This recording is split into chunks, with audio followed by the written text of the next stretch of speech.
Make no mistake about it, the paradigm shift will push some firms who don't adapt further behind the eight ball. Some firms actually still operate as if they're using 1900 technology. Look behind me. This dictaphone, 1911, used this type of disc. You put a little, take this out, wax, gave this to the stenographer, take hours, days.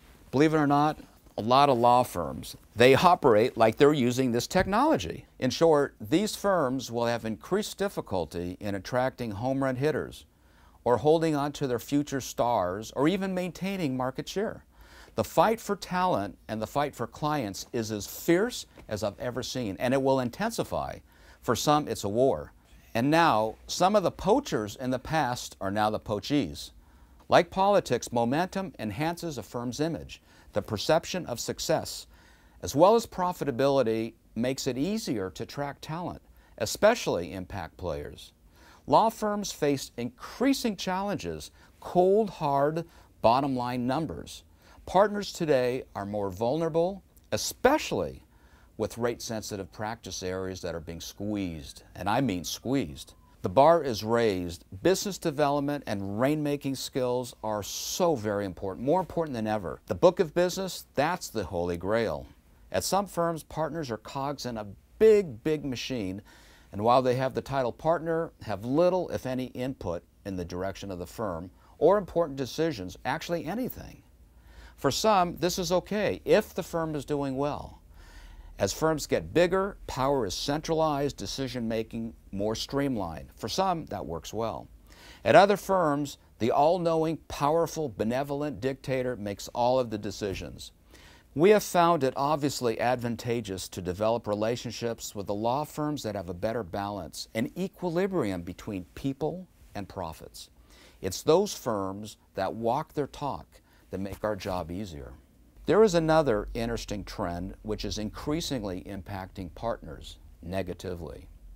Today, partners at some firms are actually penalized for the 3 L's, loyalty, longevity, and lifer. A friend of mine who fell into this category recently left one of the top firms in town after 21, 22 years. He was homegrown lifer. He had a leadership position. He really liked his partners. He liked the culture. He liked the firm. Yet he found himself increasingly irked by compensation that favored laterals, the new fair-haired laterals, earning a lot more money than him, even though he was a consistent $2.5 million revenue producer. And what actually irked him even more, that 2 or 3 years later, even though it was apparent that some of those laterals kind of overpromised and underdelivered, they were still earning more money than him. That made him real mad. He used another word, but you get the idea. At other firms, I sometimes see insiders earning significantly more than the up-and-comers. Maybe they're hitting stride, and in some cases, they may be generating 3 or 4 times more than the senior partner who's kind of looking for sort of a soft landing. However, my friend with 2 young children and the feeling that he was entering his peak earning years, he said, adios. While it was a real gut-wrenching decision and it took him a while to make up his mind and he consulted with me on options, at the end of the day he increased his comp by several $100,000 and actually felt that, perhaps he was in a better position to control his destiny. Where he was not sure whether clients would follow, all of them did. While the law firm brand is very important today, much of the work follows the partner, especially if he or she is the go-to person, has a successful track record, and moves to a firm where the key clients are comfortable with the billing rates. In other words, it's not going to be jacked up big time. If one looks closely at most firms that have failed, the issue was not the lawyers or their work product or academic credentials, but quite frankly, poor planning, bad decisions, costly missteps, and a terrible reading of the tea leaves. Leadership is not just doing things when everything is humming, but making the right decision in times of crisis. The recent recession did not destroy law firms, but simply exposed and widened the cracks in the dam and exacerbated existing problems. In fact, and quite often when the economy is doing well and rising tides lift up all boats, Deep structural problems are camouflaged. Money has a way of soothing things and placating egos, but when revenue falls and the slices of the pie get smaller and finger pointing increases, the knives come out, and look out. The fragility of law firms is evident when owners can vote with their feet, and more partners are voting with their feet these days. In the paradigm shift, the law firm business model is changing. The highly leveraged pyramid of many firms is flattening out. The days of corporations footing the bill to train first and second year law firm associates is meeting with increased resistance.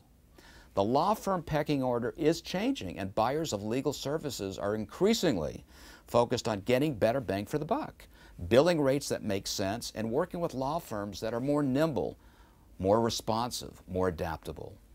Some of the work that went to top-tier firms is now going to second-tier, and second-tier work is sometimes going to third-tier, especially commoditized matters.